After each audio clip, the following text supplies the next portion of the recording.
So with Purgatory Bond coming out on Tuesday, I kind of wanted to go over the team that I've kind of prepared and gotten ready and sort of see what you guys' opinion is, because obviously, like, I'm just a regular player. I don't think that I'm anything super special at this game. I don't claim to be like the best player out there or anything like that. So I don't know. Maybe you guys have done a bunch of research. Maybe you guys have, looked into the Bond team and you sort of seen what other players are planning on using. From my basic understanding of it, obviously Arthur is a huge candidate. I have already gotten him pretty much prepared. I don't have all of his outfits or anything like that, but that is basically just because I didn't really want to buy the SSR one, to be honest, especially for real money. So I just left that one alone. I'll probably buy it with gems at some point, I would imagine. Either that or I'm just going to try to buy the Hawk Pass outfit whenever it comes out, because I think it'll actually be UR, so it may end up being better for me. I'll probably still have to buy this headpiece if I want all 5, but it is what it is. So yeah, this Arthur is pretty good. Unfortunately, I had to make a whole separate UR set for him because the initial UR set that I had for Arthur was built for the blue SSR Arthur, which was an attack crit damage set. So I went back, because this isn't really like an offensive unit. He's more of like a tank sort of deal. Like you put the stance on, you basically let him soak up damage. His passive makes it to where human allies get increased HP. So you want him to be as bulky as possible. So I went with the HP defense on him. Thought it was pretty simple. I don't think I have like the best of rolls or anything like that by any means on these, but they're pretty decent. I try to make sure that everything is at least 2.5 and higher on a lot of my base rolls. I may end up needing to re-roll the base stats on these a little bit, but honestly, I think they should pretty much get the job done. I think the rest of these are actually pretty okay. That one's pretty all right. I could do a little bit better on this piece. Is actually pretty good. I would like this to be a little bit higher, but getting that tiny little bit is always a hassle. You're going to end up burning through a lot of anvils trying to do that. So yeah, I think my Arthur is honestly in a pretty good position. We're at 54,000 CC on him, which is pretty good.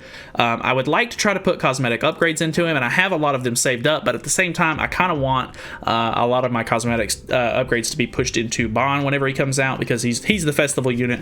I always kind of just end up prioritizing the festival unit whenever they come out. So my Escanor's cosmetics are upgraded. Lost Veins are upgraded, Meliodas' assault modes are upgraded, etc, etc. I don't actually think that I've done anything from Festival Merlin, but oh well. The next thing being, I think that Twiggo is an integral part of the team. I'm not quite sure if people are running other sub-slot units in the back just to test stuff out. I obviously don't have an actual UR set for him specifically. I've got my Ludo gear on him right now, which is 15% rolls on the top and bottom, but the defense rolls are not perfect, which is fine. This will function as basically just like a top tier SSR set for him. Which I think should get the job done. He's only at 47k, but it's also because he really doesn't have any good cosmetics. He has one UR set, 2 SSR sets, and then an SR and a rare, of course. That's not great. He doesn't even have 2 of the weapon slots. He's missing a headpiece slot as well, and none of these are UR as well. None of these are UR, so his cosmetics really could use a buff. I think they just need to come out with new cosmetics for a lot of the older units and stuff like that. I was noticing with Death Pierce actually doesn't have his last UR headpiece as well, so I think that's kind of weird. They need to go back and try to give out more costumes for the older units, or just make new costumes that you can buy out of the Sacred Treasure Shop. They just need to do something, because a lot of characters are missing a lot of cosmetics.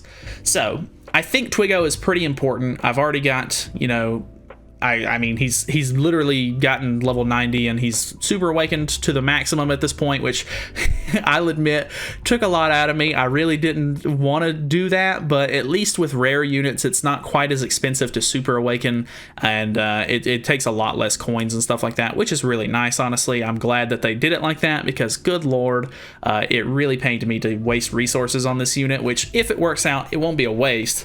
but it's not really a unit that I was planning on using. Every once in a while I'll use him for like specific like final boss teams or something like that. I don't know, just there's small events where he comes in handy, which is kind of nice. So I mean, I'm sure I'll get use out of him, but I don't know if I really needed to go that far with him.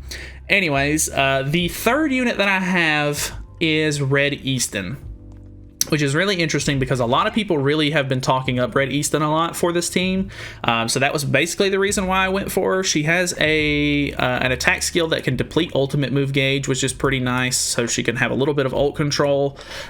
She can remove debuffs, which apparently is the big thing that people want for the Bond team. I guess everybody has been saying that you need somebody who can sort of get rid of debuffs because the debuffs end up being a problem on the team, which I guess makes sense. It would be nice to have sort of like a cleanser and everything like that, so she can do that. And then at level 2 and level 3 you can actually buff your defense stats, which will make you a little bit tankier, which is pretty cool.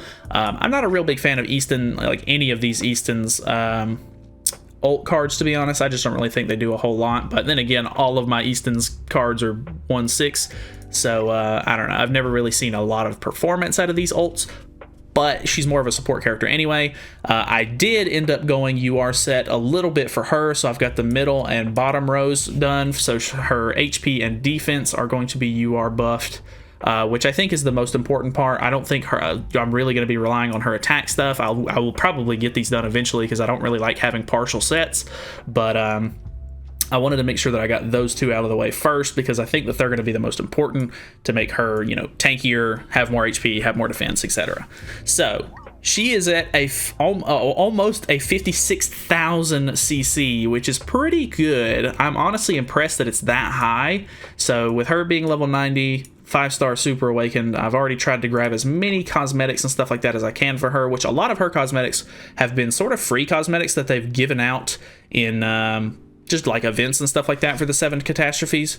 So I don't, as far as I know, I think I did buy this one. I think it's actually this one I've got on right now. I think I bought this one whenever the original Blue Easton first came out, but a lot of these other cosmetics have just been free. And if I'm not mistaken, they're going to be giving out a free set for Easton during the second half of the festival, if I'm not mistaken, because of the fan art contest that went on where people were creating costumes for the OC characters. So she should get a new costume as well for that, so that'll be kind of nice. I don't really need a new UR set for the costume or the outfits in general, but I've got 2 SRs here for weapons, and then I've got 2 SRs here for headpieces as well. So they could be improved. Obviously I'm not planning on like maxing out this team. I don't know how much I'll actually use it because I'm more of a PvE player, but I do think that the Bond team is going to be really interesting to play with. So as far as I know, I'm pretty much planning on getting a lot of his outfits and stuff like that whenever he comes out, but I have a set made for him. I have a UR set that is pretty decently made. I'm missing a couple of rolls right here. I actually have perfect substat on this bracer, which is really nice, but as you can see, it's an HP defense set. A lot of people were saying that you could go with HP and crit damage, which I think is a little bit weird. I don't know what his base crit chance is off the top of my head because obviously he's not on the global version of the game just yet, but we'll take a look at that a little bit whenever he actually comes out on Tuesday. They were basically saying that it'll just help push more damage, which I can understand, but I think having the extra defense, it'll, 1, help with CC, but it'll 2, help with making sure he can tank a little bit more just in case you don't have an Arthur stance up or something like that, or maybe they're using AoE cards or whatever the case may be. So I don't know. I think personally the HP defense set will be more useful for me specifically, but if you want to push like major damage, I guess you could try out HP crit damage. I know a lot of people commented on my initial video whenever I kind of went over it that crit damage was an option, which I don't know. I didn't really think that was really all that necessary. It seemed like maybe a little bit of overkill because honestly, if I'm not mistaken, his passive makes it to where you gain attack damage from how much HP you have. So you basically just want to be as beefy as possible. Obviously your defense isn't going to have anything to do with that, but I don't know. I just thought that this was the safe way to go, so I ended up doing pretty decent with his substat rolls and stuff like that. I don't know exactly what the main stat rolls are. This one's not that great, but I could use a couple of hammers here and there on those if I really had them. Defense was kind of my last effort here. I didn't really go super hard on the defense rolls, but I'm not bad at all. This one's 1 point away from being a max base stat. I really wanted to push defense or the HP pieces as far as I could, so I ended up going pretty hard on those. I've got a 14.8 out of 15%, and then a 14.4 out of 15% on these, and the base stats on these are pretty good. It's really hard to get like a max roll base stat on these two bottom pieces because they can be such a wide range. So I don't think I'm going to be re-rolling those at all, just because like that extra 100 HP is going to be so hard to get. It's probably going to take like 1,000 anvils or something like that to even get close to it. So I'm just not even going to worry about that. Honestly, it'll be fine how it is. I do want to try to get some more anvils and stuff like that for these bottom pieces, but honestly, by the time he comes out and I've used him and kind of like, you know, had my fun with him, I probably won't really worry about putting any more resources into these sets anymore, just because that's how I play. I kind of just like mess around with newer units and stuff like that, and then I kind of go back to what I've been using as long as it works for PvE stuff, because I'm a PvE player. So obviously I cannot see how his CC and stuff like that looks right now. I don't have this specific bond at level 90 or fully super awakened or anything like that, so we'll have to look at his actual stats whenever he comes to the game, because I'm planning on actually making sure that he's level 90 fully awakened and everything like that. So we'll just have to look at his costumes and cosmetics and everything like that whenever he comes out. I think, if I'm not mistaken, he is also getting a free outfit slot, kind of like Meliodas got, with the little like the red Power Ranger looking outfit, and then Escanor got the yellow Power Ranger looking outfit as well. This bond, the new bond, Purgatory bond, is supposed to be getting a manga sort of styled outfit as well. I don't personally like the way it looks. I looked into it a little bit whenever it first came out, but he is supposed to be getting a free UR set or a UR outfit piece that we're going to be able to get. And I think in the newer update for them, I think he might be getting a new set for the Hawk Pass or something like that, maybe. I'm not completely sure on that 100%, but I think I've seen some stuff in the files recently on the JP and Korean versions where they had a new hairstyle or something like that for him, and maybe there was an outfit and stuff, but yeah, it should be pretty nice. He should actually, I'm hoping, have all of his cosmetic pieces unlocked and stuff like that, whereas with Assault Mode Meliodas, I still am missing a weapon piece because they just won't they won't make another one. So I've got maxed out UR outfits. I'm still missing a weapon, and then I haven't poured all of my effort into this one piece yet, but I could have maxed out UR sets for or UR cosmetics for Meliodas as well, but I still don't have this. Even the new Zeldris has gotten an extra set where Meliodas has not, so I really hope they come out with a new set for him at some point, but off topic. Anyways, that's pretty much going to be my team. We're going to be running Purgatory Bond, new Excalibur Arthur, Red Easton up front with Twigo in the back. We'll see how it goes. I'm pretty confident that at the rank that I'm at, which is like mid-platinum rank in geared PvP, I should be able to do pretty well.